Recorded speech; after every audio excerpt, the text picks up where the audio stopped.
People waiting. We already got some people waiting, excited for this show. Well, Perfect. hello everybody and welcome back.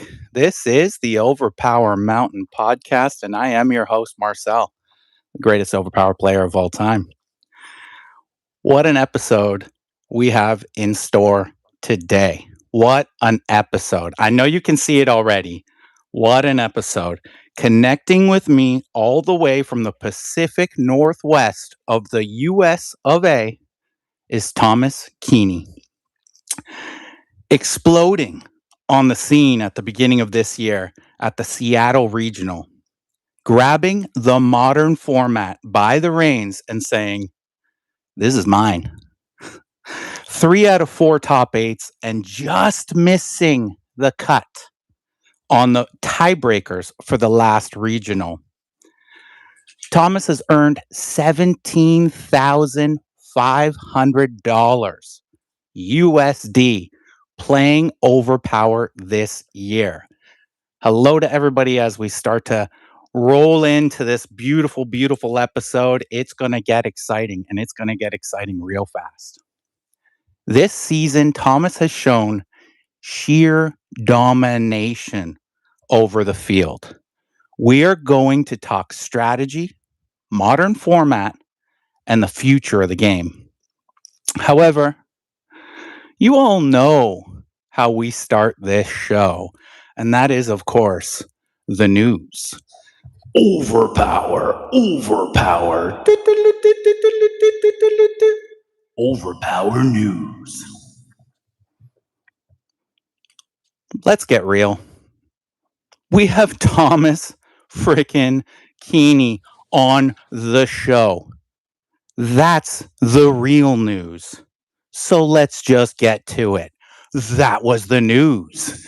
Overpower, overpower, overpower news. Without further ado, the one, the only, a man that has taken the modern format by storm, Thomas Kiene. Thank you, Thomas, for joining me today. Myself and a lot of other people. I see the hearts already starting to flow up.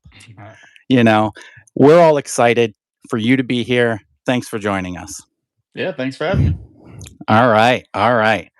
Well, I like to start things off with origins because every hero has an origin story.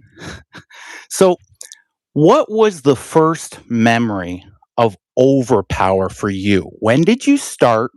And what was the first pack of Overpower that you bought?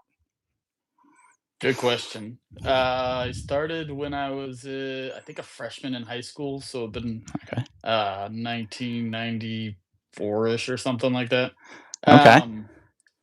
I want to say IQ, but it might have been right before that. So that IQ, I definitely bought the most packs of. I remember trying to pull a bunch of the Captain America special and Professor X and a bunch of different ones. So yeah, that was when I first started playing it. Yep. Yeah, that beautiful Sentinel of Liberty, that 7 intellect, Yeah. everybody wanted that for sure. That was an amazing, amazing card. I also remember like IQ was just such a transitional time in the game that I think it not only brought a lot of people extra on, but it also was just one of those things where it sort of like refreshed a lot of us old players who were watching as well. Again, thank you everybody for joining us. I see a lot of people. Hello, all. Hello. I see a couple people actually from Seattle yourself. I do see Andrew Taylor in the chat. I see Lawrence. I see Phil Keffer. A lot of people want to hear what Thomas has to say. Um, did you ever get to play in any sort of major or structured tourneys back in the day? Like, I know probably you being out on the West Coast, there wasn't too much action happening other than maybe like in LA or California or something along those lines. Any tournaments or just local game store stuff? Yeah, there was actually a couple of regional qualifiers up in Canada, of all places. So we Oh, would, I remember having to ask permission to go on a trip up to Canada with a couple of people. I think we went twice for regional qualifiers. I didn't top 8 those, but there was another event in Seattle. I know, like, yearly, I think there was a Seattle one as well, but, I only went to one of those. I think I went to the last one right before the game kinda, like, drew down a bit. So, I did pretty good at the last one, but never qualified for anything. I was, a bit younger then and didn't really hit my stride in other games until a couple years after that. So, yeah, that Okay. was it was actually one of my first games that I started playing before I got into any other competitive stuff. So, yeah. What drew you to it? Were you a comic book fan or like that sort of idea? Yeah, so the place that we played at was called Cosmic Comics, and it Shout out was Cosmic Comics, probably not that's still right. there. Actually, there's a version of it. It kind of evolved over the years. There was a Okay. time, but the Cosmics crew definitely was into Overpower. We were one of the first, if not probably not the first, but one of the top 3 for Magic: The Gathering as well. So we were kind of early into games, but the Bellingham Overpower community had a big showing. Like later on, there was a whole car trip over to the East Coast. I don't know. I didn't qualify for it, but I've heard many stories about this. TJ Tipton, I think he had won. The regional or something, might have been Nats, I don't know. There's a Okay. Mark Justice story. I'll let, Mike O'Connell and Joe Peters tell it because they tell it way better. All right. But there was, a community of probably, like, 8 of us. There was, Morgan Ellis, Michael O'Connell, Brady Stillwell, um, who am I missing? Todd, the TODD. Um there was I don't know, a bunch of people. So we opened packs. We did just a bunch of fun games, and we even made some of our own characters for some special stuff. We were very much into just having fun with the game, so it was a good memory. Yeah, I like that. We were actually just talking just before the show, and you were actually telling me that you made a few custom characters when you were younger. And one of them, just for everybody's curiosity out there, was Pitt, the comic book character from that's right. the 90s, I guess it would be for Yeah, sure. I have to say, I was very fortunate myself as a younger player to sort of travel around the States with Mike Sutton, who was running the ratings back then. The biggest thing for me is we never actually went to the West Coast. We didn't actually play West Coast players at all until like the nationals when everybody would sort of like join in the center. I believe it was Chicago for most that of them, if not all of them. I'm not sure. that sounds right. Nice. You'd know better than I would, though. Yeah. Nice. Um, okay, so after your OP days, you have said you kind of dove into Magic, the Gathering, and obviously to some success. Um, what, if anything, did your Magic days help you in Overpower, as you had success there and now you've transitioned obviously into having success in Overpower? Was there any like overlap from just card game to card game or something very unique from Magic that sort of like assisted you into new age Overpower, I guess we'll call it? Definitely, definitely. So, Overpower was one of the first games that we played, but we liked all sorts of games. So we played L5R. We played. There was a Dragon Ball Z game. There was obviously Pokemon. Didn't play a ton of Pokemon, but I constantly tell the story about how Morgan was selling foil first edition Charizards around Christmas time for $100, and now Oof. they're like a million if they're PSA 10. So, yeah, we all Yeah, got those take backs we want, right? yeah, I Uh, often have those regrets too. In our local game store was a huge Magic store, and I just remember looking at these cards and seeing a few that I was just into, and then all of a sudden I'm just like, now I'm like, wow, why I made some bad decisions in that comic book store when I was younger. oh, Um, we used to play without sleeves, so, like, Moxes, Lotus, all the Power 9, like, I didn't have any of those except for a Mox Ruby, which is a fun story for a later date, but, yeah, they weren't worth that much, and they got destroyed, so that's part of why they're worth so much now is because there's very few that are in good shape. So, Makes uh, sense. Makes yeah. sense. Did you find that, playing in like the tournament scene and, understanding that, the competition level, especially in Magic the Gathering, especially at that time, as it was relatively newish, was pretty fierce. like, did you find the competitiveness is what's helping you now, or was it just like the gameplay, the long days, the like, you're bred and through with it? What do you think?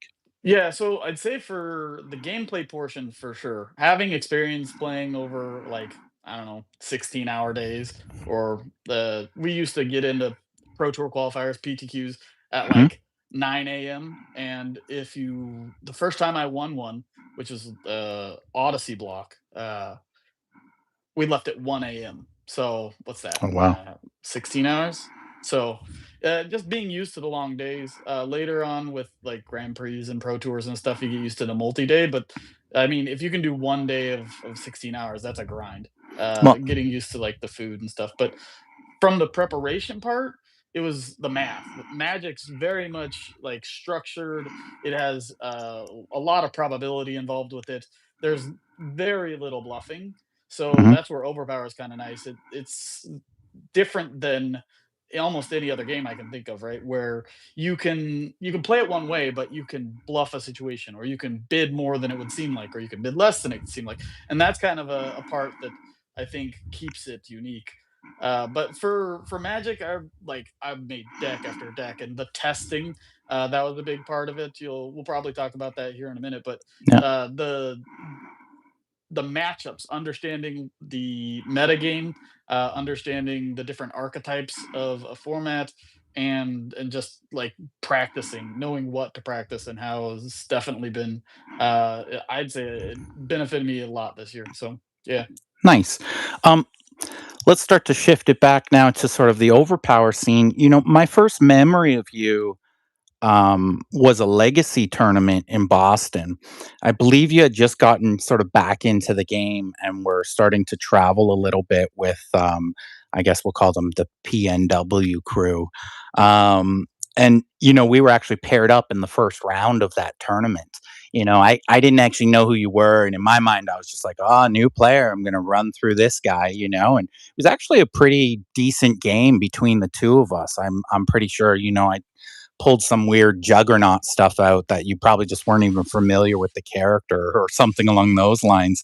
Um, Yeah. was that your first turning back in the overpower scene? I think that the Seattle Valhalla was before that. Okay.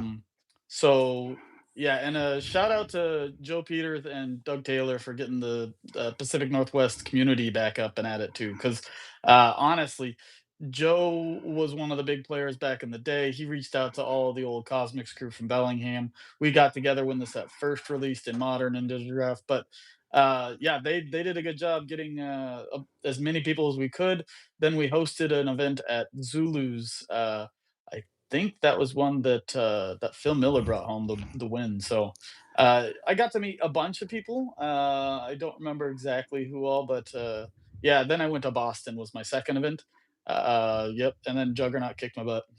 Fair enough, fair enough. Sorry about that, by the way. But hey, you guys sometimes take hard knocks to sort of get back into that flow. I know I've taken a few through this modern scene as well. So, we all got to get humbled from time to time to sort of rise up and climb higher on the mountain. Did playing in those legacy tourneys help when you transitioned into the modern? Like, did it sort of just gear you back in and then give you the sort of sense of mind what to do forward? Yeah, there's a funny one. Uh, the first battles that I made after I'd come back, I had like 10 per decks because I forgot all the rules. Okay. So Okay.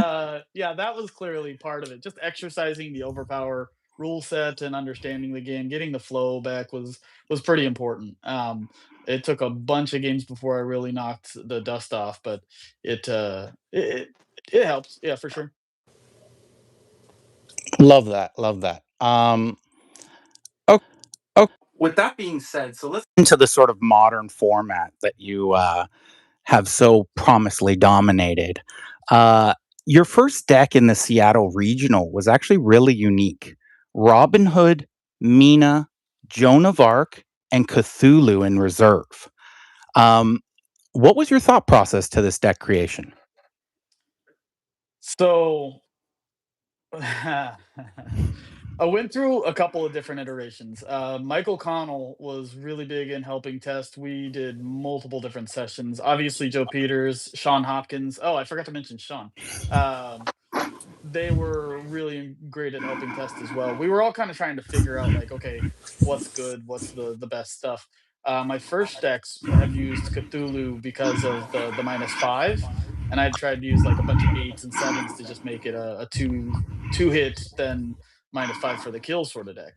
I couldn't find enough defense for that, and then while playing a game against Joe Peters, he routinely kicked my butt with Joan of Arc, and the chain attack just I I had nothing. Every time he got the chain attack, it just destroyed me. So I immediately was like, "Well, I don't want to play that."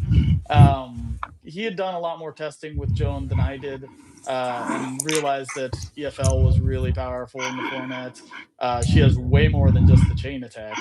So for an 18 pointer, she felt really good because you got to find something to fit Cthulhu in, right? Cthulhu's Mhm. expensive, but the ability to throw teamworks and the chain attack from reserve, which from my feedback with talking to other people, the card that most people don't give quite enough appreciation to is the reserve chain attack. Even discarding a card, that's just a ton of action value, right? Like uh, the tempo of the game favors you whenever you play four things for every one, or even if they throw a teamwork, you're still +1 action. So, but I had a hard time getting the deck together. I was still basing it off of like you have to have a negate. So Mina seemed good because she not only benefited from EFL, but she was low points and had a negate that I thought the revealing your hand is almost irrelevant because you can. Oh, who said it?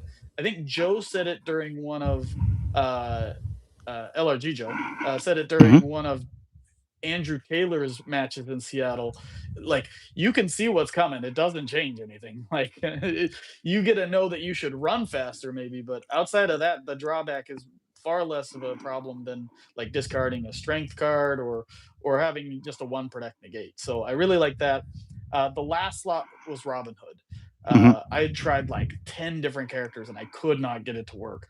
And I didn't even think he was going to work, but it was like the last thing I was going to try, and I put him in. It was perfect. He had the special card that works for power card, special card for himself. He had another chain attack. His discard a power card, draw two is absolute awesomeness because you keep dupes too, which Yep. relative it does come into play every so often.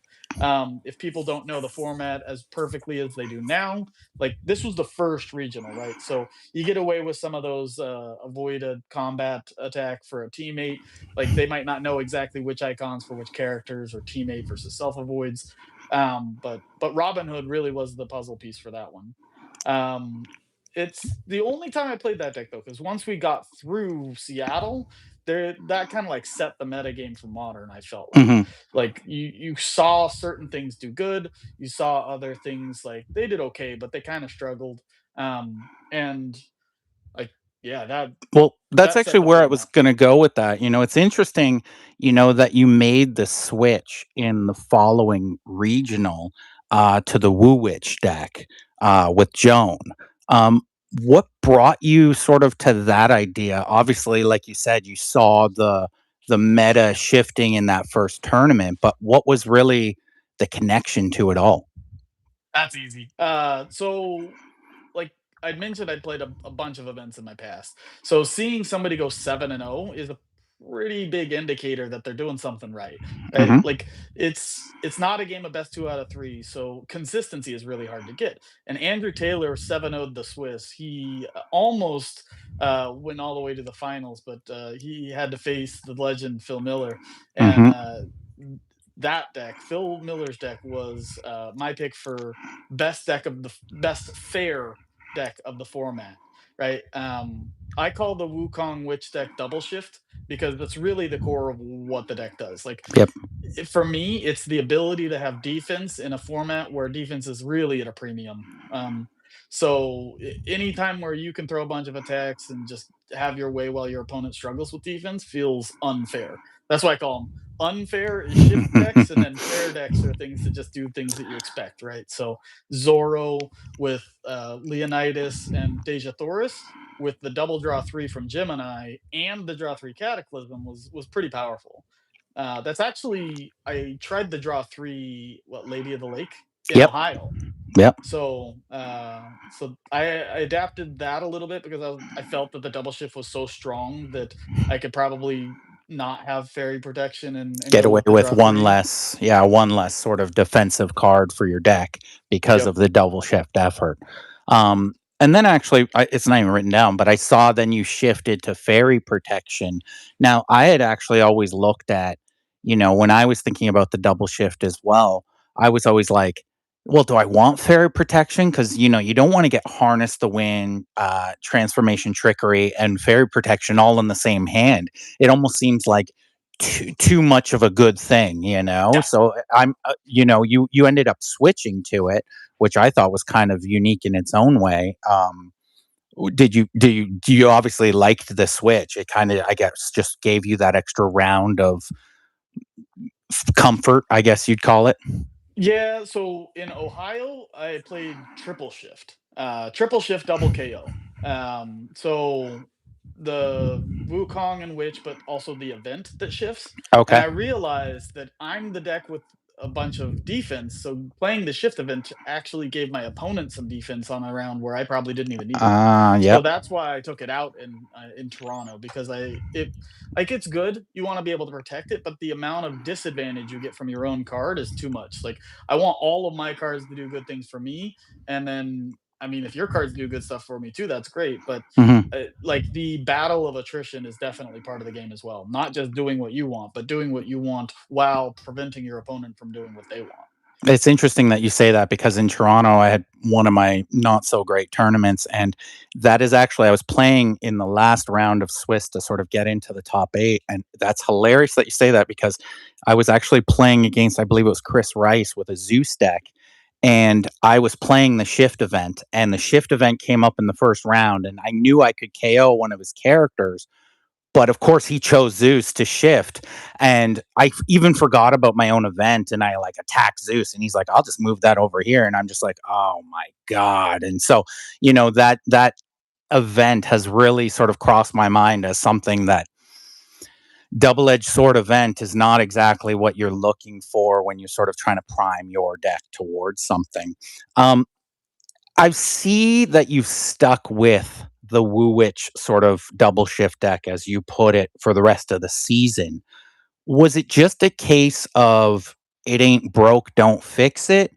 Or was there a deeper thought of like just getting used to the deck and perfecting the idea? Like, was that something you did in Magic? Like, you just kind of like had one deck that you just perfected and like knew it, and that's how you like to play? Or did you just realize it's the cream of the crop? Little bit of both. I will say that in Magic, my skill set was more piloting and tuning. I wasn't the best at building unique ideas, Hmm.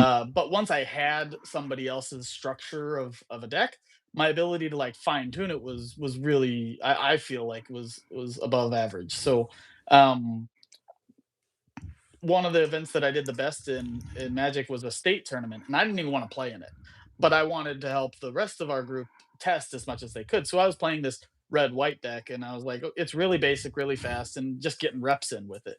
And Hmm. after I'd played that many games with it, I was just like, "Okay, well, you should always play a deck you're comfortable with so that you don't make mistakes, right?" Because most of the time with Magic, since there's no bluffing, or very little bluffing, it's the person who makes the fewest mistakes, right? And you want to give your Yep. opponent the chance to make mistakes, right? So I just felt really comfortable with it. I ended up winning states that year with it against the deck called Dragonstorm, which is absolutely broken. It would have been like the double shift equivalent, right?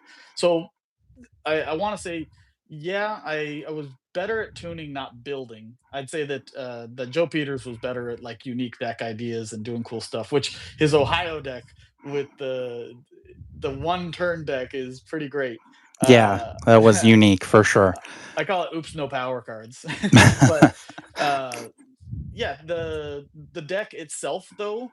felt strong. I put it together the night before Ohio because I tested like everything else. After Seattle, there was a number of us got sick, and I just had a week inside of doing nothing. So I'm like, well, I got all the cards, might as well just test. And I ran game after game after game after game, just kind of solo chess where you play both sides and you have perfect information. So there's no bluffing. But even with perfect information, you can still learn stuff like, oh, is there too many of this card? Am I duping too much? Like, do I have a defense for every turn? Do I have multiple offense? That sort of stuff. So I really fell in a rhythm, and I used Phil Miller's deck as the deck to test against. If it couldn't beat Phil's deck, I didn't want to play it because not only did I know other people were going to play it, but it just felt like that was the deck, the best Mhm. deck. And his presence, obviously, like R.I.P. Phil Miller, great dude. But the presence he had playing it, in addition to the deck being good, was like a absolute multiplier to the ability, right? Like, even if he has suboptimal draw, if you're a good player, you can make the best of it. Yeah. Versus a deck like Double Shift, where I feel like that can kind of make up for some of the mistakes that I get sometimes, right? The chain attack deck was a little more fragile. If I got on the back foot, it was really hard to retake the advantage, but um I felt like it was really strong for the right reasons. So I tried to incorporate that into what Andrew Taylor did by adding Joan, right? Because Joan and Cthulhu both have the chain attack. Yep. Involving teammates is important because if you don't involve teammates, then you're going to have more cards for one person, like Robin Hood or Baby Mob does. Both great characters, but Joan also has protection, right? So the avoid plus CFL, I felt like, bam, that just fits. Once I did good in Ohio, I was kicking myself. Actually, I think they just released the videos for some of that, so I want to rewatch the finals because I still haven't seen it. I know I felt like I was doing good enough to give away an advantage one round, and then I never got it back, which I think also lines up with what you're saying. Like, you get too much good stuff early, and sometimes that's it. Like, you'll do good then, but you got no more gas in the tank. So that kind of trained me for Toronto, which worked out. Yeah, Okay. I find well, obviously it worked very well for you because, you ended up winning the next tournament, right? So, obviously great in that respect. yeah, that one was great. That was no event too. I had removed, so I played the same deck from Ohio, except for -5 cards. I took out the event. I played 51 cards, I think. Initially, I ended up going to 52 because I just couldn't cut the last card. So I was like, that's fine. But then I played an exact copy in Philadelphia. My goal was to like, we're only doing this one season of this one set pretty much. So I wanted to be like, okay, we'll remember this time. What were the best decks at this time? And I feel like the Phil Miller's deck, the double shift deck, which I've seen multiple variations of, and then I want to say probably Phil Keffer's deck were the three. Shout out to Diego for modifying Miller's deck with Captain Nemo. Mhm. Absolute sleeper. Like, I'd even thought he was good. Oh, it's a great character, but never really found a spot for him in the team. Nemo's great. And then Derek did really good with a team that I have a deck that I'm testing around maybe for nationals on that. But that was a good approach too. So those would be the real ones that I test against. Anything outside of that, maybe they'll be good, but I don't think that they really use the power of the single set.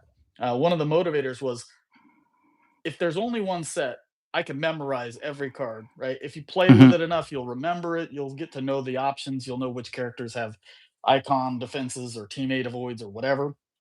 So it's a rare opportunity to have a closed loop format versus other games where they've been out for a little longer, or legacy, right, where you have just so many options, battle sites, uh it- so many more sets to work with. So I felt like if there was ever a time to really just like tune in and be like, okay, this is the one time to get hyper focused on it and figure out how the format works, it was now. And I mean, it worked pretty decent, but I definitely tested a ton.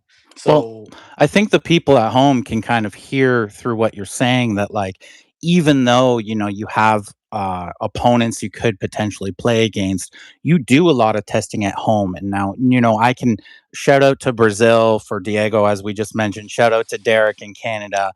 and obviously the great Phil Keffer as well. Because when Phil and I talk, we always talk about how we test a deck like this, test a deck like that, and we actually do very similar to what you do, and we play against ourselves essentially with two different sort of power decks, and you can almost if you're getting to the top of your game, you can almost start to see you know issues with decks. You can start to see strengths of decks and, just playing through games. So people at home, even if you don't have, a big, play group, just realize that you can essentially learn a lot just by playing sort of like a two-sided game with your own self. But let's start to sort of dive into that strategic talk because you're starting to Yeah, sort of dabble into it right now. And I think a lot of people really want to sort of explore your mind and how you look at strategy. I have a few questions that I would like to know kind of how you think, and I think the community would really vibe to this as well. And it sort of starts to stretch on what I think the community has one of the biggest issues with, which is venturing. So let's kind of like me talk too. about that huge topic and how you approach it. Um, I noticed that you venture one mission a lot. Um, when do you feel you should venture one mission? And to add to that question, when do you venture one mission and stick around? Yeah, I'd say that there's no like solution to the bidding part, and that's why that single part is what makes Overpower so great in my mind, right? Because that is your opportunity to give information Mhm. and to protect yourself or gain advantage. So I noticed that that was my weak point in Seattle because a lot of the better players ended up bidding bigger, right? And I was Okay. pretty conservative about it. I felt like my goal was to win the game in the long run, not win the game just in the short, because I feel like maybe you'll be able to take that advantage and win in 3 turns or 2 turns right at the beginning, but most of the time you're going to have to play a full game. So I didn't even try. That was a mistake. I've definitely adjusted, and it's been a huge improvement. But as far as bidding one, I'd say that there's two scenarios where I regularly do that. Number one, everybody's familiar with like the place out and then run, right? Of course. So that's the most common. I think that everybody kind of says, "Oh, well, they bid one, they're probably going to run."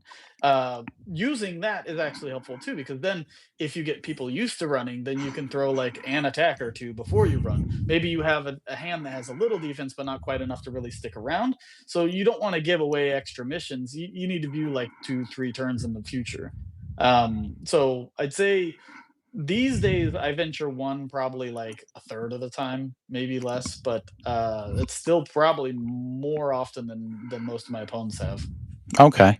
So yeah, you use it more as a strategy of like, I'm venturing one, and especially in legacy overpower, I think a lot of people view one as weakness. Whereas in modern, venturing one, playing out a few actions, hoping that maybe you can sneak something through, an unguarded character, um, and sort of approaching it that way, it seems to be more your style. And you're sort of looking, I guess, for sort of picking those moments to sort of get a few hits in, get a character KO'd, and then you realize the game's just going to sort of like domino fall into your effect.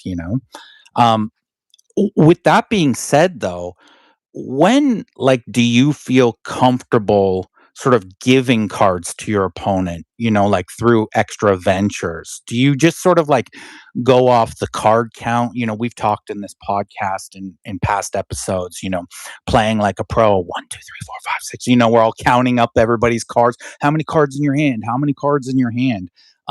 Or do you sort of look at other factors than just card count? I know modern different than legacy, so I'm really trying to focus on modern because I think people really want those insights from you. So like when do you feel comfortable sort of venturing more? Is it just because you have two more cards and you're willing to give them one, or is there other things that are flowing through your mind that you're seeing on the board that other people just aren't thinking about?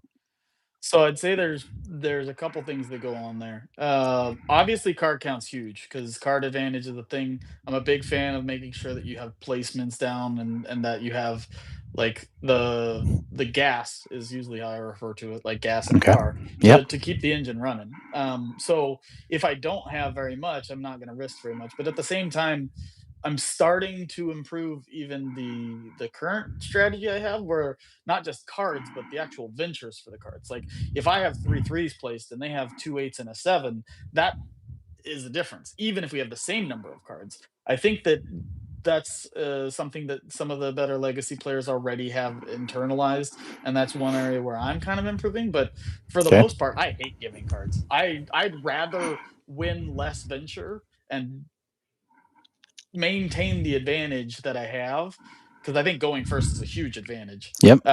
that then risk getting an extra venture for them having an extra card. Because how many times have you bid too much and like, oh, they got the Reaper, oh, they got their Cataclysm, oh, they Mhm. had that one power card that if they didn't have it, they couldn't run the teamwork. Like one card is a big deal, especially if they didn't have it already. So, um, I mean, they could dupe, they could get an event. There's a bunch of Yeah. stuff, but very rarely. I have to feel pretty strong to bid more than 2.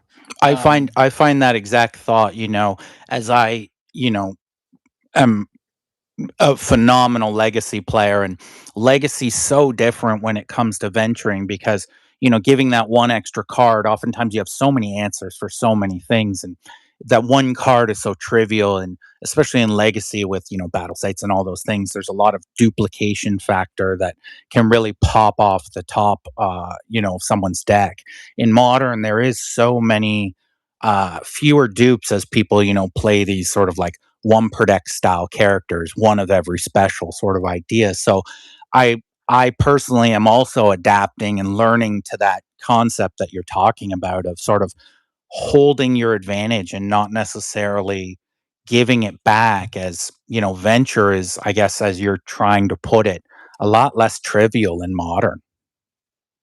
yeah, I think that the chain attack deck was a perfect place for me to start because it really enforced how valuable an action is, right? So not just going first, but just any action allows you to see how much defense they have. If your deck is well rounded, then you'll have enough defense for your offense, right? Hmm. You throw a teamwork, you need three offensive cards, then one, maybe two defensive cards, and then three, and then two. So like you probably have a little less than half defense. But if you don't even have options for that, because again, I think that a lot of my strategy comes from evaluating the set early, testing it with a bunch of the Bellingham guys and the Pacific Hmm. Northwest guys, and saying, hey, there's just not a lot of really good defensive characters. We were playing a ton of Korak, who I still think is good. I still think that Hmm. there's a lot of opportunity there, but Korak isn't as strong on the offense as like Leonidas or Wukong or a Hmm. bunch of other people, nor should he because of the points. But the point being is, if you play a defensive character, your offense gets weaker, right? So um, when I found out, hey, I don't need defense if I'm just always attacking, I I kind of moved in that direction. So Okay. I'm just going to say to the audience that's watching right now, I do see a couple of questions floating through. There's actually going to be a spot at the end of the show where I'm going to sort of ask you to sort of chime in some questions for the great Thomas Kiene here. And, he'll kind of chime them at the end. I will save that one as well. Phil Keffer is asking questions, so we will get to it.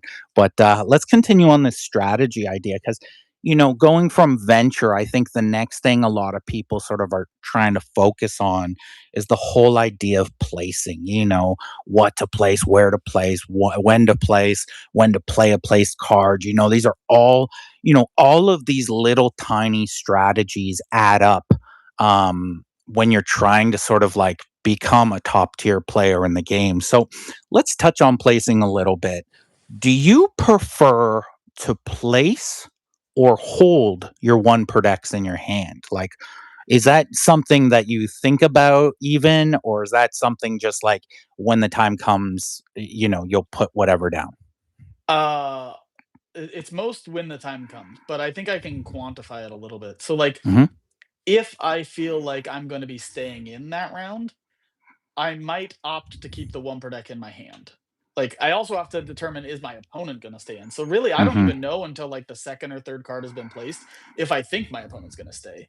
So I try to I mean, I'll just give away all my strategy because the goal here is build the community, make everybody better, and like when you play against better people, you get better yourself. So True. like I'm transparent. If people have questions, happy to say. But like I'll place my less impactful cards first. I'll place like allies or teamworks.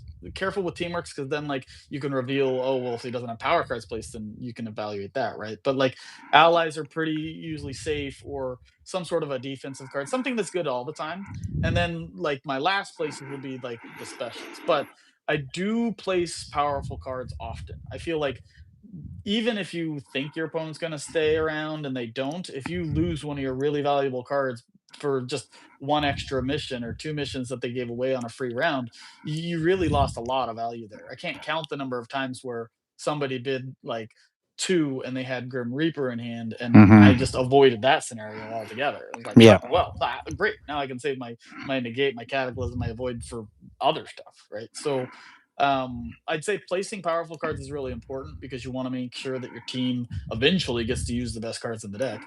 But you don't want to reveal them either. You don't want to make it be so obvious that you're like, hey, I've got all of my eights, unless like that's the strategy. If your Yeah. first hand is like you discard two dupes, then yeah, I'm gonna try to place everything else I can because I'm already at disadvantage, even if you don't have dupes. So Yeah. like Well, yeah. sort of to digest that answer of yours, it kind of looks like you're almost like playing this sort of like game of chicken as you're placing. You're like, I'm gonna place a power card because like that's okay for you to have that knowledge right away. What are Yep. you placing? And then they'll place like harness the wind. You'll be like, okay, now you're probably ready to play this round. So now I can start placing other things, knowing that we're probably gonna go forward in at least this battle, or so on. So I can see how you're playing that cat and mouse of like, here's a power card, here's a universe card, these are things I was going to place anyways, what do you got on your side of the board, sort of idea. I will say Diego has entered the chat, so shout out to Brazil right there. Long way to make it to the chat here for sure. Well, this is what I'm going to say in terms of that with placing, and sort of evolve that question to the next level.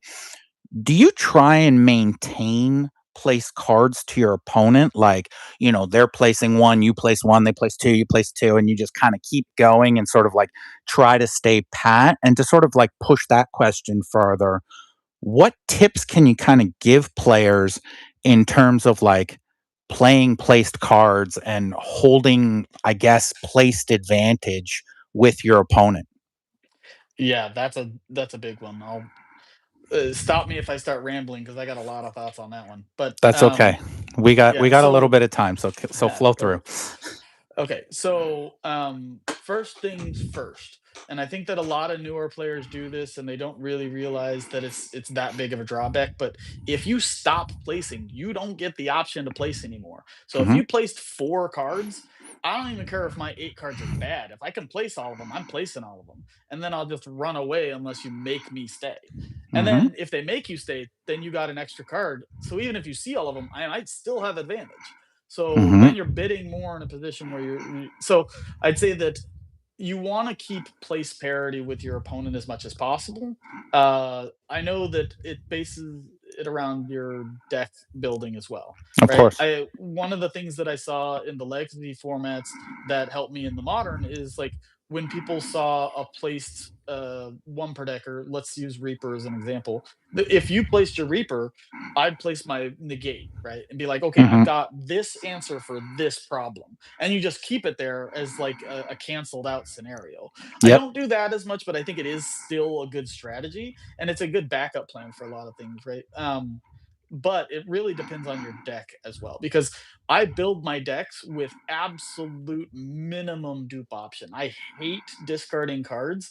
I don't like the randomness of it. The consistency is really the key for me. Like if you're playing 8, 10, 12 rounds in a day, you're going to lose games just from bad randomness. And I want to reduce that as much as possible. So I definitely took a different approach to the power proc in modern than I think most people had, Hmm. but there's still some good advantages. Like Ricky, at the most recent one in Philly, he played more power cards than I'd even dream of. Yep. So, but it's because his deck was anticipating that, right? Like I think he played 5 or 6 teamworks, whereas I don't play quite as many teamworks in most of my Yep. versions. So, He definitely needed the um, fuel. yeah, yeah, and it's the primary form of defense in the current format. I think that after the next set, things are going to dramatically change, like dramatically. But for right now, the most common form of defense is team-wide avoids from like Deja Thoris, Leonidas, Wukong, Captain Nemo has pretty much a team-wide avoid. Those characters have the best bang for your buck avoid. Otherwise, it's power cards. People Mhm. like King Arthur, Korak. There's probably another one that I'm forgetting, but basically, like team-wide avoids for a numerical. I think the set was built with the idea that them having that defense makes them good innately, so they don't have all the other crazy power because they knew people would have to use them, right? Instead, we've kind of adjusted to this format where it's like, I don't have team avoids. I've just got a one per deck avoids for 3 different guys, and I can block. Like that's essentially the same as having one person with 3 9 or less avoids, and then they don't dupe too, and they block Reaver. So, um, So as you talk about placed cards and one for one canceling out scenarios, and you've touched obviously on the fact that defense is such a premium in this game. You know, do you even focus when you're thinking about your deck about blocking the Reaper, or are you just realizing that situation comes the way it comes and you kind of just hope for things to be in place? Or do you, like, for instance, in the Woo Witch deck, do you just place that Wukong avoid and be like, I ain't using this thing until the Reaper's past the astral plane?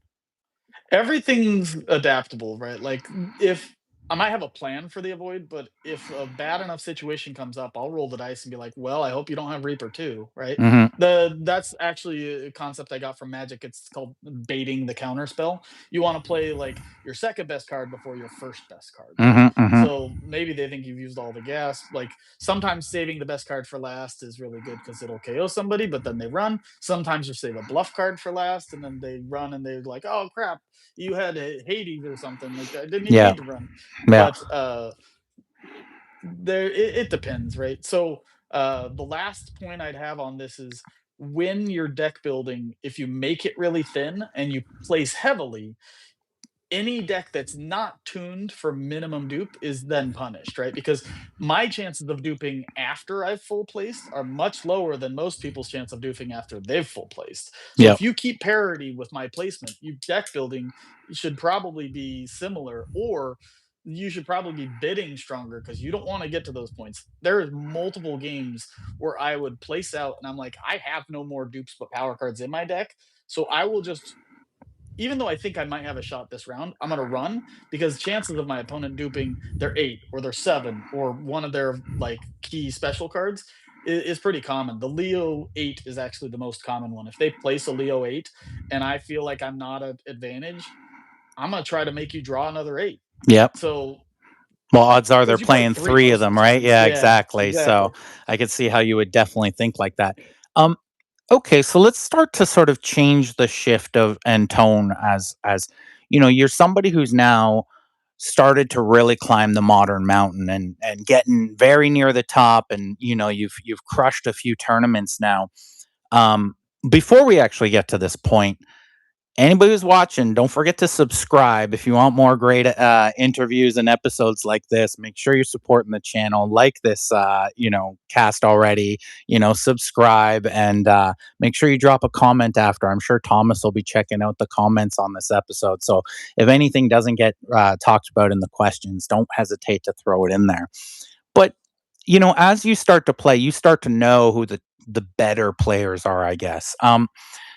When I used to play in the legacy format, I know that when I played what I would consider a top tier player, I almost kind of changed my strategy a bit to sort of like be a little deceptive when playing, so that you kind of had these one little, even though you're playing these decks and kind of a top tier player knows what you're playing, knows what you're going through, knows what your thought process is.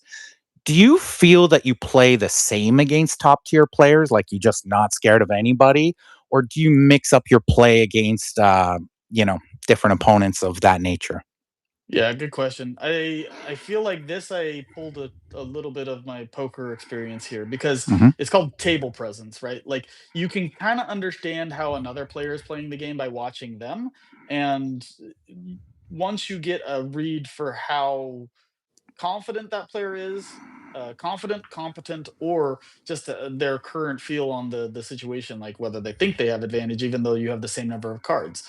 That definitely factors in. If I'm playing against somebody who I think is thinking 3 turns ahead, I'm going to play a lot more conservative because they're waiting for me to give them an opening, right? Mhm. I think that the best example of this is the Toronto finals. Phil Keffer definitely has table presence. I conceded multiple rounds where I was winning venture. I was not going I had no chance of losing venture, but I didn't want to take the hits because then that would give him an opportunity for the following battle, even on the defensive, to KO a character. Mhm. So I came out with an early advantage and I was I think I might have bid for the loss at one point, even though like I had won almost every round or every battle for like the first couple. Like my venture was horrible. So it was really just a balance of okay, run away, then do a big one, and then run away. So versus other people, I definitely did not play that conservative. I'd press the advantage. I'd leave like sometimes you flip a coin. You're like, hey, if they see this, good for them. If they don't see it, then okay, well that's how it is, and yay me. But I don't give. I give people I feel like are better or that are thinking farther ahead fewer opportunities to win from randomness. I want to Mhm. control that outcome.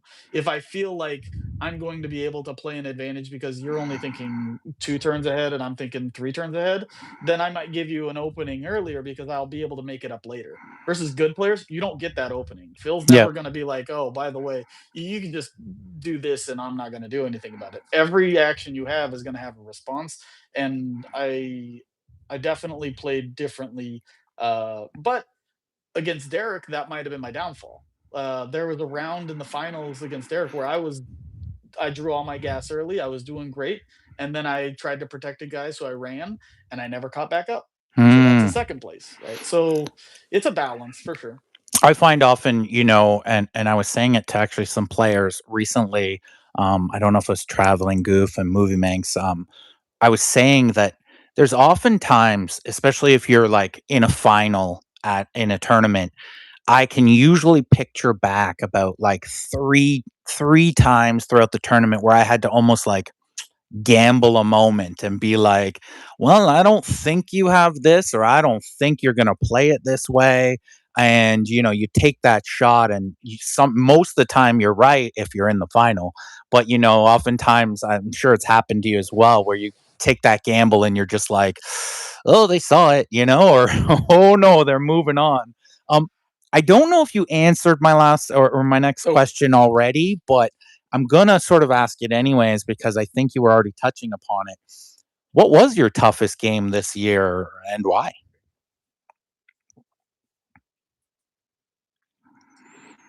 uh, Would it have been that final in Toronto or I think it Ohio?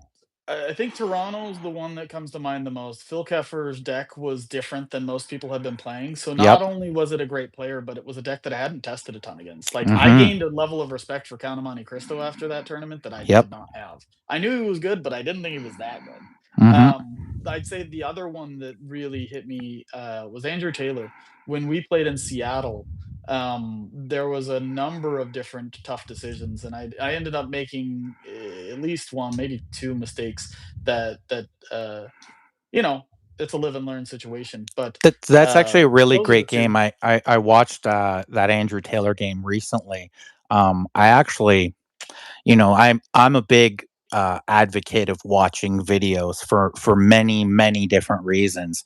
But you know, I remember my fiance came home and she's just like, "Why are you watching this old game?" And I'm just like, honestly, I'm just looking to see how they play and see Yeah, like their style and see like, you know, how they place, how they sort of like, you know, maneuver through this game. Because oftentimes, if you watch people enough, you can actually see you know, sorry, I got a weaknesses, or mention. that's okay, weaknesses or strengths, that basically can give you advantage going into a lot of different games.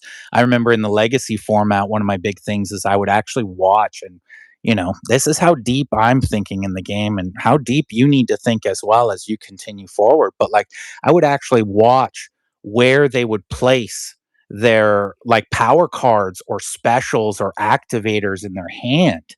And then when I would actually Uh, play against them, I would recognize, oh, he's moving 2 cards to the left of his hand. Those are power cards. And like that's how deep, some of us players actually look at the game. Um that's a I Stu Unger thing. I So from yeah. poker and from gin rummy, I think is where that originates, right? So yeah, that's a really good strategy. I don't do it quite to that level, but yeah, that's great. That's a good Well, I idea. mean, the community's small enough that we can still do it for a lot of the players. I'm not saying I do it for every player that, it's just the ones I think I'll have pivotal matches against that, you're always actually just looking for that light advantage. Now Sure. everybody's just going to be like flipping cards every time they play me now, thinking I already know what's going on. But, when we talk about those and those more tougher games, because everybody knows, the Swiss rounds are really just the first tournament to get into the second tournament. When you make a top Yeah. eight, what's your thoughts towards prepping yourself to try and make a run at winning? Do you draw on card gaming experiences, or do you just sort of feel the day and just know I'm running great, this top eight's going to be the way it is? Like are you thinking about your opponent's deck ahead of the game, or are you just sitting down going, I got this? Like what's your sort of method for when you get into the top 8, cuz you've had a lot of success in the top 8? I'd love to know. Thanks. I'd say that I've met players that can think through and be prepared for very specific things and be like, okay, I'm going to remember this, I'm going to work around it, and that works for them.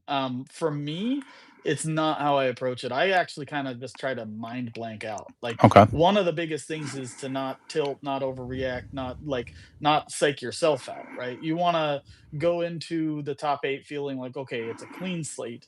Like now is when the tournament really begins and everything from here on out matters. So one of the big pieces is that everybody feels more pressure in top 8. Mhm. Good, bad, doesn't matter. Everybody knows this is when it really counts. So like everybody's decision making is so tuned and focused that if you're already kind of like high tension, then you're going to add pressure and you want to be somewhere in the middle, right? You don't want to be lackadaisical, but you also don't want to be so stressed that you miss something, because like the more you hyper focus on one thing, like, oh, I'm trying to defend that teamwork, I need to make sure that they don't just 1 2 3 me, then it's like, oh, Reaper, you didn't have a pure avoider and a gate, GG. So Mhm. you need to be flexible enough to adjust for multiple things. For myself, I try to just relax. I try to clear my mind, and whatever happens happens, know that I've prepared for this, so don't over exaggerate the situation, because like my goal is always to win. I've gotten second place so many times that I really aim for first. That's my goal. um Obviously anything top 8 is awesome. it, Yeah. it feels like success. I really really wanted that fourth pin. but I feel like the tiebreakers were what they were supposed to be for the most part. So I understand that part of the tournament scene as well. So I'll accept my 10th place and just know that hey, 5 and 2 is not bad. I had a rough start to it, and when you start off with losses early in the day, you're going to play against players that also have losses, and that's a lower rating for your opponent win percentage or strength of schedule, right? Yeah, So it's almost like knowing you lost that first game, you're like, "Oh, now I gotta go 6 in a row just to, like, make sure that I'm not in some weird tiebreaker," yep, with that thought process. Um, because there's no draws, right? no, So no. With that actual thought process and, your deck going from 2nd to 1st to 10th, are you thinking of playing the same deck in the night? No, I'm not trying to give any hints to, or that's yeah, okay. I mean, you basically the craziest thing is you exposed your deck right before the PAX regional, and then you're like, yeah, I'm still playing this deck. That's how good I am. Here it is. You can see card for card what's going on, and I'm still gonna play it. I'm still gonna go 5 and 2. But or is Mr. Kiene kind of got something cooking? Well, I will say that I played the same deck in Philly because I wanted to kind of cement an archetype. I feel like again, Andrew Taylor started this with the 7-0 in Seattle, Shout out and Prodigy. that's right. Fantastic player, really Yep. great. And I felt like that was really he hit something there. So I made it my own, but I've seen other people make it their own as well. So like basically any double shift deck is the double shift deck. Doesn't Yep. matter if it's Mina, doesn't matter if it's Joan, doesn't matter if it's Robin Hood. Those are the three variants that I've seen the most common. But Hmm. Ricky's was brilliant, right? Like having Carson in reserve with Dr. Watson up front, awesome. Both great characters. Hadn't even thought about that one. So Yep. yeah, Yeah, good he job, actually Ricky. almost added a third sort of shift mechanic with the Watson, and then the whole idea of backing up some of the witches cards power pack wise with Carson. It was a really well thought out conceptual idea. Um, with that being said, do you kind of have any final advice for a player that's looking to sort of tackle one of these regionals or nationals through either like what do you do to sort of like, I mean, we've touched a lot on your prep, but like on the day of focus, like do you drink like four coffees right before the tournament? Do you just drink nothing but water? Do you like meditate between rounds? Like what's like a tournament for Thomas? Okay, I realize now that I didn't fully answer the last question, so I'm gonna do that and Yeah, then yeah. answer this one. Go, of course, go ahead. Uh, I will not be playing double shift at nationals. Ooh, Since I spoiler alert, didn't, spoiler alert. Here we go, everybody. Woo Witch is dead in Thomas's mind. no, no, no, no, no. It's still the best deck Okay. of some format. The double shift is still the best, but I've played it enough, and I've had so many brews that I wanted to play. I Hmm. feel like it's an unsolved format, which is shocking. That's actually really good evidence that the format's really healthy, right? A healthy format has rock paper scissors in it. One deck Yep. beats the other, but there's no deck that beats everything, right? Yep. So I feel that's kind of where we're at, which is good. But it's not because it's not the best deck. It's just because I have some other ideas that I really want to flex, and I didn't think that I didn't want to change it just for the sake of changing it. So that's like I will be playing something different in nationals, but it's not going to be so unusual that nobody's ever seen it before. That Okay. like Joe Peters might come up with something like that, but that's not really my vibe. So for the current question, Yep. rephrase it one more time for me, Yeah, if you yeah. So could. it's just like what's a tournament day for like you Yeah. yourself? Are you like I've talked about like snacks, I've talked about like, not overindulging in conversation in between rounds, but like what's your sort of like I guess Yeah. sort of light advice for a player who's either coming to a tournament for the first time or somebody who's trying to climb that mountain? I've actually got a pretty routine to how I approach a tournament day. Like, doesn't matter what game it is, if I'm gonna be thinking for 12 hours, Yep. I approach it the same way. Now, for myself, I learned that after lunch, I lost more games than any other time of day. Hmm. And that this was early, early on that I learned that about my magic tournaments, and I stopped having lunch, or I'd have a really light lunch or whatever, and that improved greatly. I think that there's actually I've talked about this with a bunch of poker players too, and we're all in an absolute agreement. And poker is the place where you expose any of those weaknesses.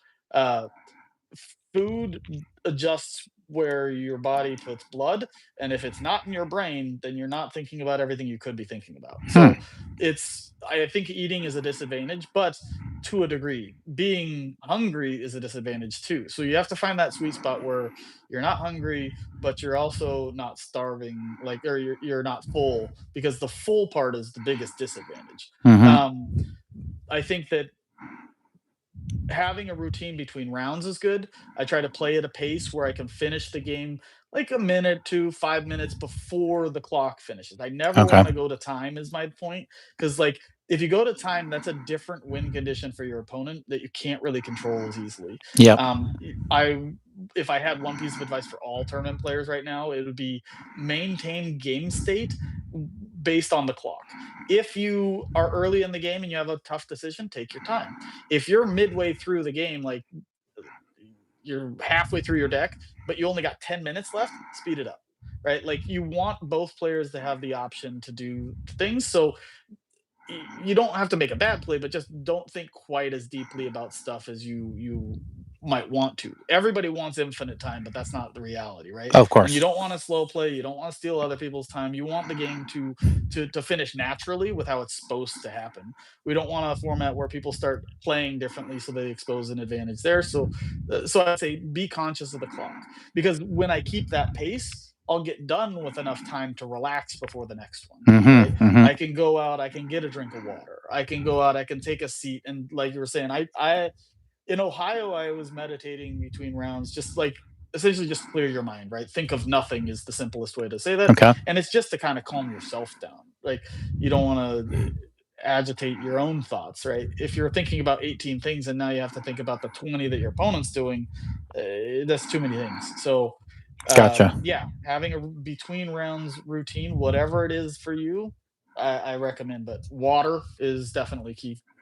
I think that's pretty solid advice. I will say to the viewers at home, this conversation is flowing beautifully. Thomas, obviously, an amazing guest and just Thank dropping knowledge after knowledge. We are in a little bit of overtime here, but for a guest like Thomas, we're going to run a little bit long. So stick with us. I think you're really going to gain a lot of insight into this. So stay hydrated as you're watching this episode and make sure you don't take a big meal in because you want to be concentrating on what's being said right now as opposed to just letting all that blood settle in your stomach. Well, let's shift the conversation now. I think that was great advice throughout the board, through strategy to tournament thoughtfulness. um let's talk about OP future a little bit. um are you a fan of either The Walking Dead or Invincible Yeah. being the new IP? Like, did you watch either of those? Like, are you excited for these IPs to enter the game? Yes. I'll say that I didn't watch Fear the Walking Dead to the end, Okay. but the regular Walking Dead series I watched just religiously. It's awesome, Okay. fantastic. The like obviously our gaming crew was a comic book gaming crew, so like most of this stuff, even if I didn't read it, there was somebody talking about it, so it was kind of something that we knew. Invincible, the new Amazon series, is great. Uh, I think it's fantastic. Okay. I'm really excited to see what they have. I did play one demo game in Philadelphia with the new cards, and I had to like read it while I was playing, but they looked good. I I think did see your photo on the Overpower story that day. So shout out to Overpower Card Game LRG. We're all thankful that you brought this game back into our lives, and Thomas is yeah. 17,500 thankfuls. That everything's worked out for him. Do you have a favorite character in either The Walking Dead or Invincible that you're excited to play Oh, without knowing the not cards? Like, really. just no. Like Invincible himself seems cool, but Yeah. Rexplode, he's kind of annoying. Like he's that friend in the friend group that's a little bit annoying, but still like okay, yeah, he's still our friend. Yeah. So Yeah. like I hope he ends up being good. Um, like Omni Man obviously is just a polarizing character, so Hmm. I think clearly he's going to be strong. The question is it too strong, right? Like in uh in ERB, Edgar Rice Burroughs. Hmm. Zeus was the big high and mighty guy, right? Yep. So um Wukong and Cthulhu at 22, they were both very powerful, both great, but 23 is really tough to fit into a deck. Yeah. Um Zeus is I did a power ranking for the ERB set based on season 0, which again, Okay. all of those rankings are changing the second any new card comes out. But I think Zeus, even though he didn't make as many top eights as some of the other characters, still is one of the most powerful characters in a vacuum. So I think Omni Man's probably going to fit that role where he's going to be like he doesn't work everywhere, but when he does, he's just absolutely game changingly powerful. So, I think you um, can also say that too with like, a character like Hercules. Like when everybody saw Hercules in the ERB set, I think every player was like, I'm gonna use this. He's the new spawn of modern. And then all of a sudden you start trying to fit Hercules in. And I mean the brute force surrounding cast of characters doesn't overly seem to, complement Hercules that much due to, the high threat level in ERB. I mean, I find the combinations start to get a little bit wacky when you're starting to fit in some of these sort of big bads. But I can see what you're saying that, when you look at a character and you're like, is it too powerful? Well, maybe on its own, it looks very powerful, but do you have the proper supporting cast to really make someone shine? yeah. That I guess would be, you know, is it the sum of all parts or is it just that one bit of gas? So I think we proved with the season 0 that there I there isn't a one character is the best deck sort of thing. Like, if there could have been, Zeus would have been it. He definitely made his way into the top 8. Dave in Seattle, uh, Chris Rice in Toronto, uh, okay. there might have been one more, but, I mean, throwing 9s is really hard.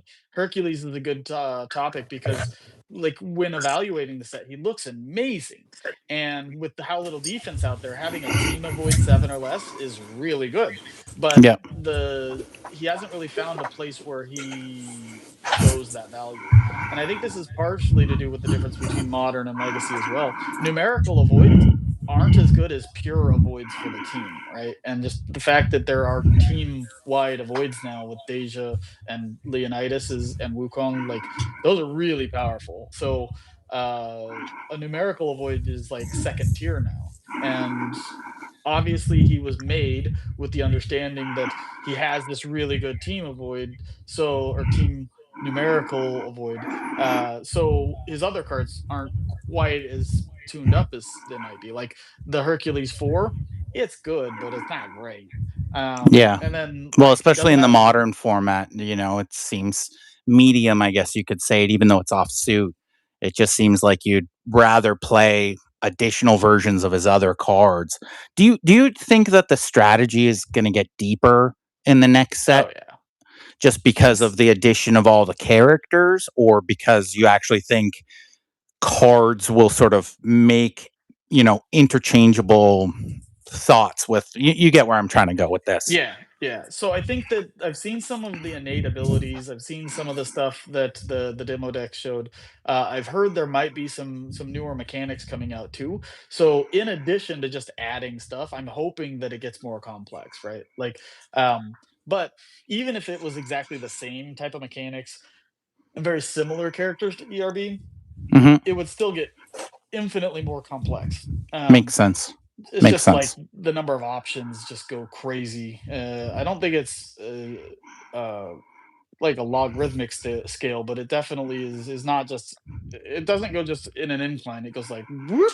So As I start to chime into these last couple of questions for you, I do implore now for the community, if you have any specific questions that you'd like asked on the podcast right now, please do throw them in the chat. I'm going to start perusing the chat now to sort of ask Thomas these questions from you at home. But as we start to get a few questions in, with all your success this year, do you think you'll play all the tourneys next year? I hope so. Yeah. Um, the competitive part of it is definitely a big deal for me.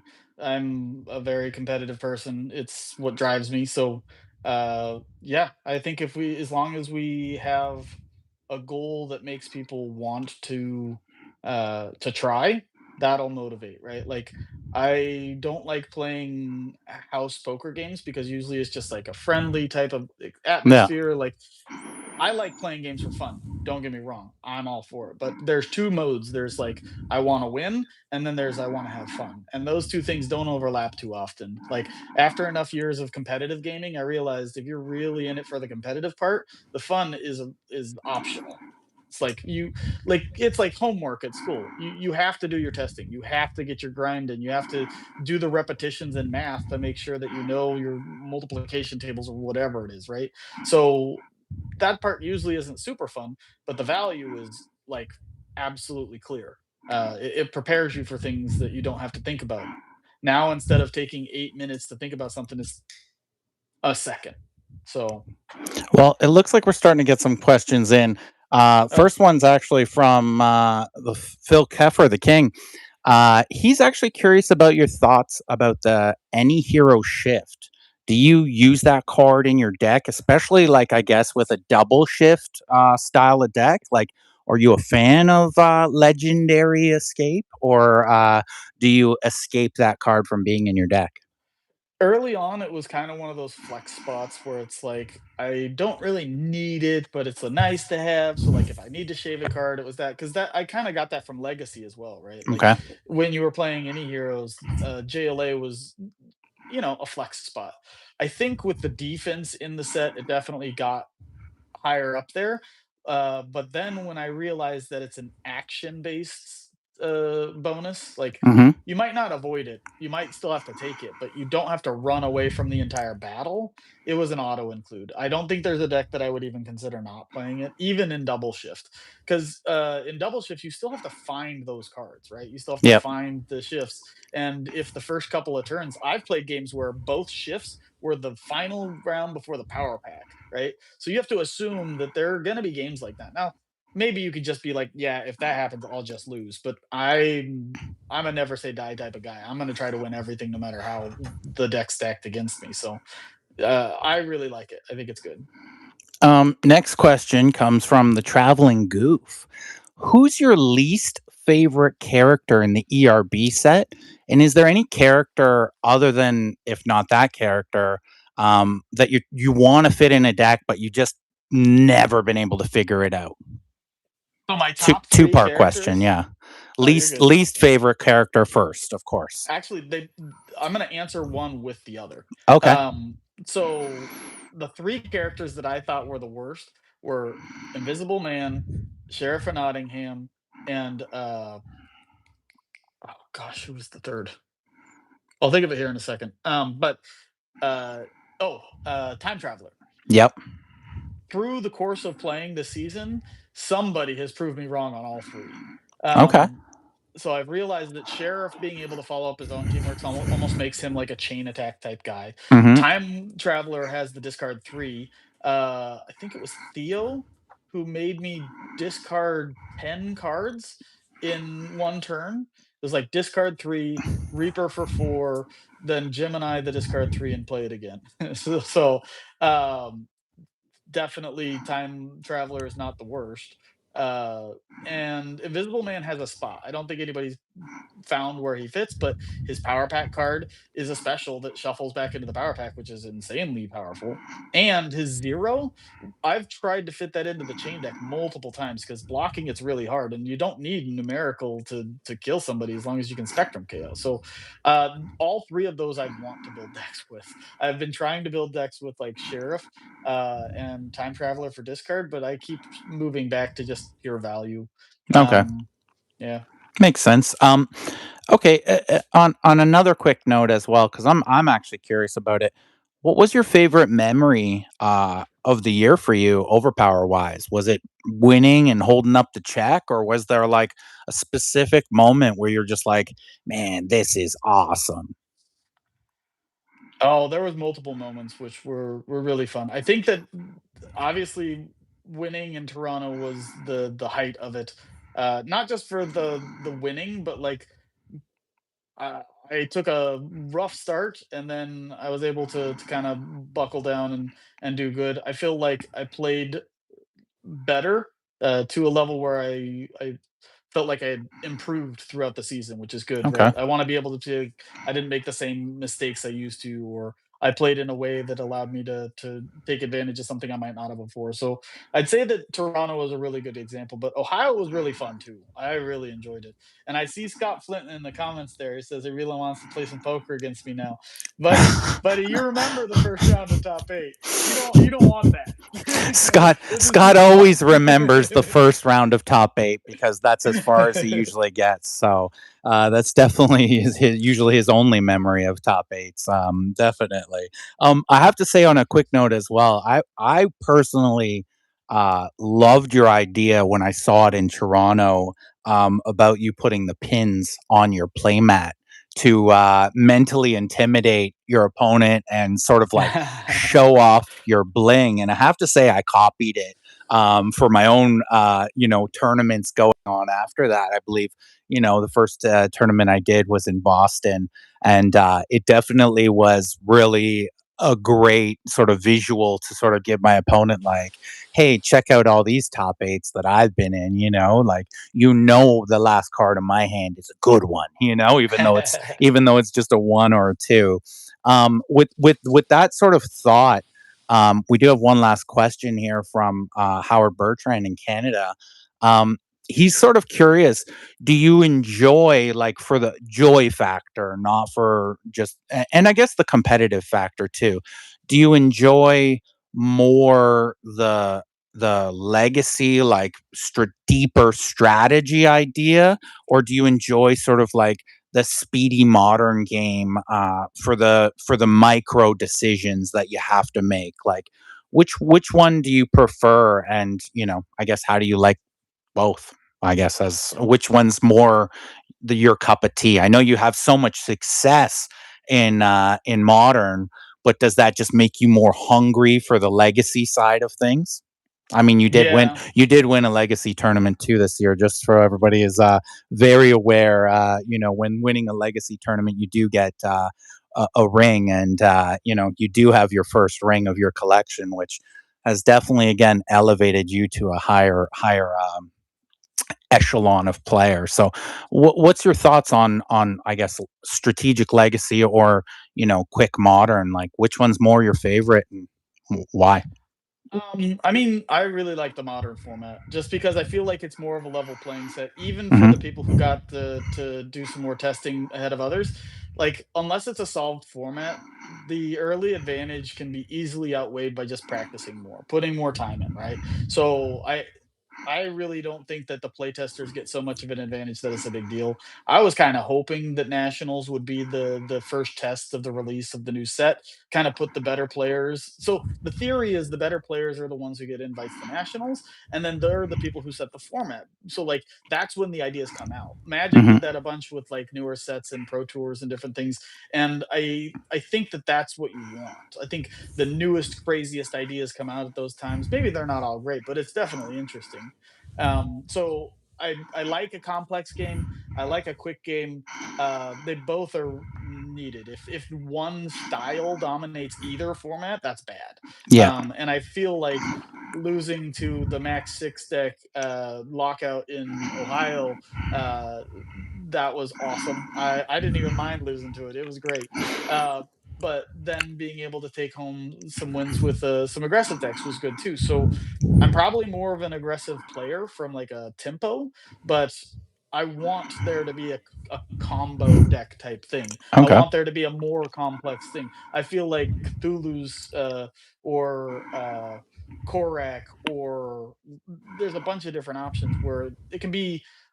Usually, I call them a gimmick, but hey, a gimmick can be completely game changing. So, Yep. and shout out to Scott. He did kick my butt in the Swiss rounds of Ohio, and I think he might have been first seed even. So, hey, He it is was the it was a Swiss battle. master, the Swiss master, until you see the holes in his Swiss cheese in top eight. Well, this is what I'm going to say, Thomas, as we start to wrap up the show. Um, First of all, thank you for joining me today. I Yeah, think it was fun. everybody at home has really enjoyed this episode. Hope I've so. definitely enjoyed it. Talking to you shows me, I know you're an old school player, but I do talk about, people and new players entering this modern format, and the way people look at the game is going to be different than, older style players. And, you're definitely one of those people who's like adapting a lot of like logic and different reasonings to sort of look at this game in a completely different view than a lot of people do. So thank you for joining and sort of like giving us a light insight into the Thomas Kiene, mentality. Um, Yeah, it's happy to it's help. it has really been a true pleasure talking to you about Overpower. Um, on I guess the last sort of thought for you, as I'm sure people have really enjoyed the way you think about the game and your presence on the podcast. Any plans on content from yourself in the future? Uh, I'm gonna try to contribute to the community. I feel like we want to get as much content out there as possible. It's one of the reasons where I feel like the posting your deck thing is really helpful. I was actually super flattered in Toronto. I played against a newer player who had they said, "Hey, we're really excited about you guys posting decks too, because then that gives us a starting point. We can kind of fine tune it and go from Hmm. there." And he didn't know that he was playing my deck against me, which was awesome. I was like, no, no, no, this is what you want to do. And here's how you do that. And you really want allies because then you get more chains. So I think that's good. We want to be able to like show what a good deck looks like so that the barrier for entry isn't that high, right? There's enough complexity to the game that building a unique deck shouldn't be the first boundary to it. The Yeah, starters help that for sure, but now that we've got some tournaments under our belt, that it definitely helps increase the community for yeah. So love for it. my own content, I'll probably be contributing to other people's content more. I used to do a bunch of tournament reports and stuff like that, but right now life's busy in a way where I know I wouldn't be consistent. So when I get the opportunity, I'm happy to share my ideas and build the community. I think that uh, any content's good content, and I appreciate you putting this on for everybody. Well, I'll tell you this: if people at home, want more content from Thomas, make sure you like this podcast. Make sure you subscribe. Make sure after it's all done, and you've digested a lot of this information, throw a comment in there for Thomas. I'm sure he's going to read it afterwards. I will. Um, Yeah. and well, that's kind of it, folks. What a great episode this has been. Thanks again to my guest, Thomas Kiene.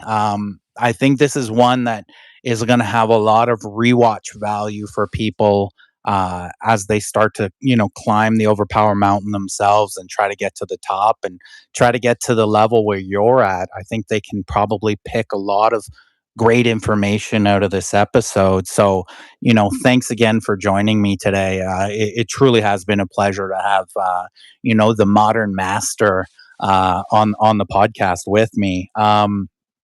Thank you. Yeah, it's been good.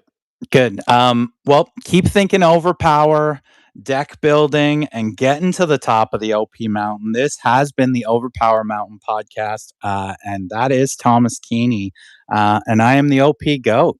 Good night, everybody. Matt. Thanks.